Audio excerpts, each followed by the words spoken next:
नमस्कार। इस वीडियो के माध्यम से आपको बताने जा रहे हैं कर मुक्त सेवाएं। मैंने आपको बता दिया जीएसटी में गुड्स एंड सर्विसेज टैक्स में मैंने आपको क्या बताया है। मैंने आपको बताया है कि गुड्स जिन पर कोई टैक्स नहीं लगता। इस वीडियो में बताएंगे गुड्स जिन पर टैक्स नहीं लगता, उसके बाद सर्विसेज जिन पर टैक्स नहीं लगता है। आपको ध्यान देना है। आपको एक एक करके मैं यहां बताऊंगा, आप चाहें तो अपनी कॉपी में नोट कर लेंगे। आपको यहां पर ध्यान देना है, सरकारी एवं प्रशासकीय सेवाएं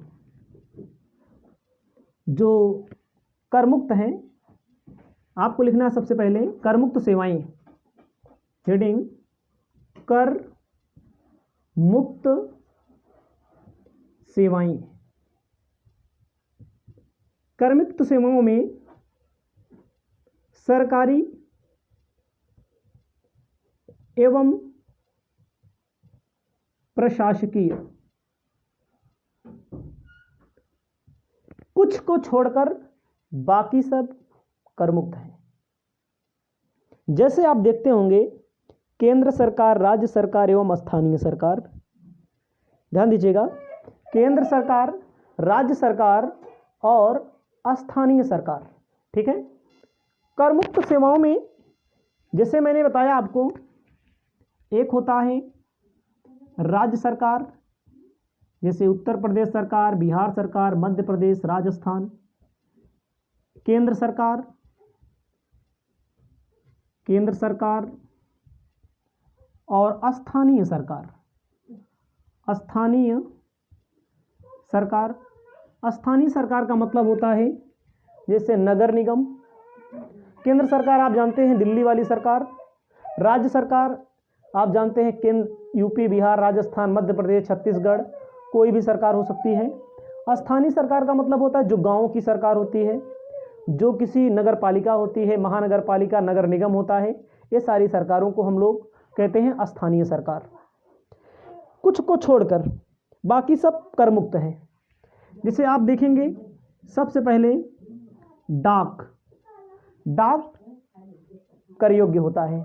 डाक जो होता है क्या होता है भैया? कर योग्य होता है। ठीक है। डाक जो होता है क्या? कर योग्य होता है। उसके बाद डाक में स्पीड पोस्ट आता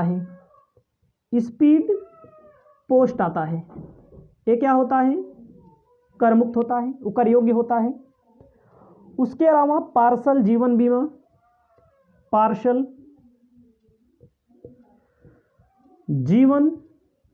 बीमा, ये सब क्या है? एक कर मुक्त होता है। उसके बाद बंदरगाह, जो बंदरगाह होते हैं, बंदरगाह मतलब जहां पर समुद्री जहाज उतरते हैं, बंदरगाह। जलयान,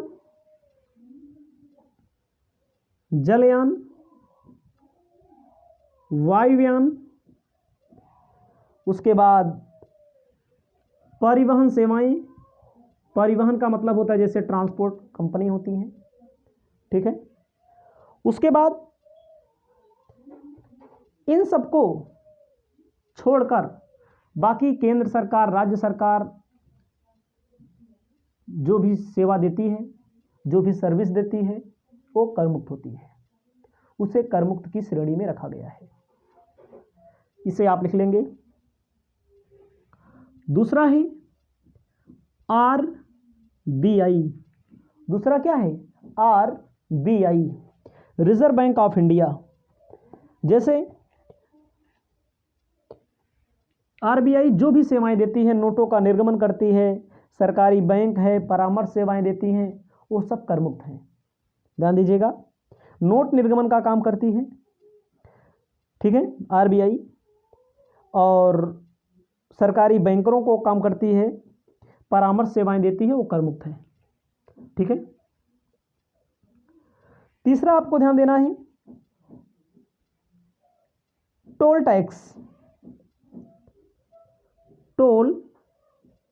टैक्स। इसको भी कर मुक्त रख दिया गया है। ध्यान दीजिएगा, टोल टैक्स मतलब टोल देंगे उस पर दोबारा टैक्स नहीं देना पड़ेगा, ऐसा कुछ नियम है, इसे कहते हैं टोल टैक्स। कहाँ लगता है टोल? पुलों पर लगता है और वहाँ लगता है सड़कों पर लगता है, ठीक है, उस पर टैक्स नहीं लगेगा।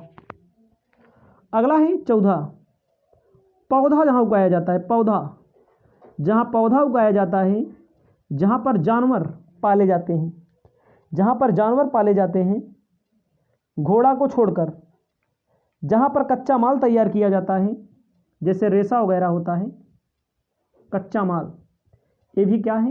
ये भी कर मुक्त है, इस पर जीएसटी नहीं लगती है। ये जीएसटी की क्लास है। ये सारी चीज़ें आपको पेपर के दृष्टि से तैयार करना पड़ेगा, आपको कुछ चीज़ें याद रखनी पड़ेंगी। अगला है विद्युत प्रदाय। विद्युत प्रदाय समझिए, विद्युत प्रदाय मतलब जो विद्युत वितरण का काम होता है। तो आप सोचते होंगे कैसे टैक्स नहीं लगता, हम तो बिल देते हैं। बिल में कहीं देखो जीएसटी लिखा होगा, कहीं देखो जीएसटी लिखा होगा, समझ रहे हैं? नहीं लिखा होगा। अगर छठा है रिहायशी मकान जिसमें रहते हैं, रिहायशी मकान को जो किराया देते हैं, जो क्या देते हैं, रेंट देते हैं, इस पर अलग से कोई टैक्स नहीं देना पड़ता है। रेंट पे देते हैं, इस पर अलग से कोई टैक्स नहीं देना पड़ता है। ये सब क्या है? सरकारी सेवाओं पर, डाक पर, आरबीआई पर, टोल टैक्स पर, पौधा, जानवर, कच्चा माल, विद्युत प्रदाय, रिहायशी मकान, इस पर कोई अलग से टैक्स नहीं लगता है। अगला है पशु पक्षियों क्लिनिक। क्लिनिक किसका? पशु का, पक्षी जहां पर पशु पक्षियों का इलाज करने की व्यवस्था कराई जाती है, वहां पर भी टैक्स नहीं लगता है, जीएसटी से बाहर रखा गया है। उसके बाद 8वां नंबर कल्याणकारी। क्या लिखेंगे? कल्याणकारी गतिविधि। कल्याणकारी गतिविधियों में क्या होता है?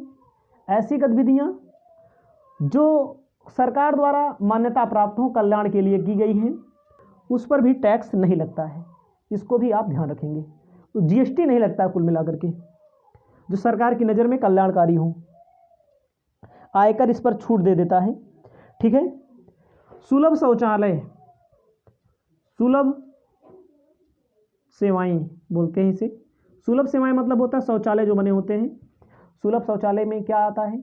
स्नान करने के लिए बना होता है, ठीक है।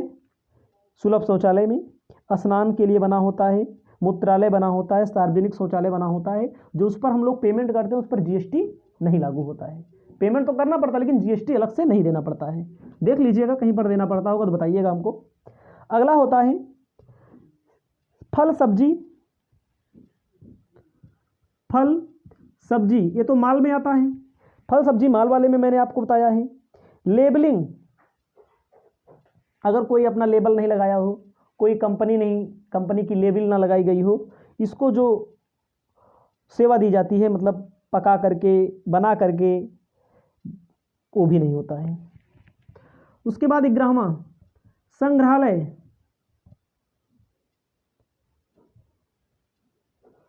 संग्रहालय, संग्रहालय मतलब जहाँ जो संग्रहालय बने होते हैं, जो म्यूजियम वगैरह बने होते हैं ना, उस पर भी कोई टैक्स नहीं लगता है, जीएसटी नहीं लगती है, ऐसा कहा गया है इसमें। उसके बाद जैसे राष्ट्रीय उद्यान हो गया, स्मारक हो गया, चिड़ियाघर हो गया, जाएंगे तो टिकट देना पड़ेगा, टिकट तो लेना पड़ेगा, लेकिन वहाँ पर कोई टैक्स नहीं लगता है। ये सारी चीज़ों को आपको ध्यान देना है। टैक्स का मतलब जीएसटी नहीं लगती है। आगे आपको ध्यान देना है चावल। चावल, चावल की जो दराई कराई जाती है, सही संजोग जिस दिन मैं वीडियो बनाया है उस दिन ये दराई हो रही थी हमारे यहाँ चावल की। चावल दराई, दराई जो होती है चावल में, ठीक है, पैकिंग जो होती है, गोदामीकरण जो होती है, इस पर भी नहीं लगता है। शिक्षण सुविधाएं, शिक्षण, जैसे हम लोग स्कूल में पढ़ते हैं तो फीस देते होंगे, तो क्या उसमें जीएसटी जोड़ा जाता है? जीएसटी नहीं जोड़ा जाता है। आगे हम आपको बताना चाहते हैं शिक्षण सेवाओं के बाद, जहां पर बस परिवहन, लोक मार्ग, सरकारी बस जो चलती है, सरकारी बस की जो सेवा मिलती है उस पर भी जीएसटी नहीं लगती है। देखो समय समय पर बदलता रहता है, नहीं सोचो कि नहीं लगती पूरा। ये सब चीज़ें आपको कुछ ना कुछ सेवा याद करनी पड़ेंगी। ये सब सारी जो नॉर्मल हमारा होता है ये सब लिख लेना आपको, जो जो मैं लिख रहा हूँ इसे, तो आपको आसानी होगी पढ़ने में, याद करने में भी। आपको लिखना है शवों का जहाँ शव दफनाए जाते हैं, शव का दफनाना, अंतिम संस्कार, संस्कार जो लगता है इस पर भी जीएसटी नहीं लगती है। तो शव से संबंधित और भी हैं, शव वाहन संबंधी जो सेवा दी जाती है, देखो जो कोई किसी की डेथ हो जाती है तो शव वाहन से लाया जाता है डेड बॉडी को, वहाँ पर भी टैक्स नहीं लगता है। स्वास्थ्य सेवाएं, ये सब सेवा है, ये सब आपको याद हो जाएगा। जैसे परामर्श देना, डॉक्टर जो परामर्श देते हैं उस पर भी अलग से कोई जीएसटी का कोई प्रावधान नहीं है। उसके बाद हज यात्रा, जो भारत सरकार द्वारा, जैसे कोई हज करने जाता है इस पर भी अलग से कोई टैक्स, टिकट का पैसा लगेगा, अलग से कोई टैक्स नहीं लगेगा। ये सारी चीज़ें आपको ध्यान में रखनी पड़ेगी। उसके बाद स्कूलों में जो दोपहर का भोजन मिलता है, स्कूल में जो दोपहर में भोजन नहीं मिलता, भोजन, इस पर भी कोई टैक्स नहीं लगता है। ठीक है। उसके बाद कौशल विकास की जो सेवाएं दी जाती हैं, कौशल विकास की जो सेवाएं दी जाती हैं, इतना आप याद कर लेंगे, अब ज़्यादा याद करने का कोई मतलब नहीं निकलेगा यहाँ पर। ठीक है। जो नाटक होते हैं, कलाकार होते हैं, अंपायर होते हैं, जो आयोजन किए जाते हैं, ये सब क्या होते हैं, इस पर नहीं लगता है। तो इसे आप अपने कॉपी में लिख लेंगे। तो ये सब चीज़ें पेपर में पूछा जाता है। तो ये जीएसटी है। जीएसटी के क्लास के क्रम को हम आगे बढ़ाएंगे अगली वीडियो के माध्यम से, और भी महत्वपूर्ण टॉपिक आपके लिए लेकर आ रहे हैं।